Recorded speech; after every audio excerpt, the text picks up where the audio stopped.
குட்டியம்மா கோலமயில் ராணி ஆடி வரும் பூங்கலசம் அழகிருக்கும் மேனி தேர் நடந்து தெருவில் வரும் ஊர்வலமா ஊருலகில் அவளை போல பேர் வருமா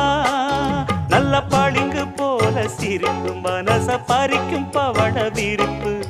விளங்கிடாத இனிப்பு விவரம் புரிஞ்சிடாத துடிப்பு சந்திர ஜோதி வந்தது போல சுந்தர தேவி ஜொலிப்பு கலைவாணியோ ராணியோ அவள்தான் யாரோ சிலை மே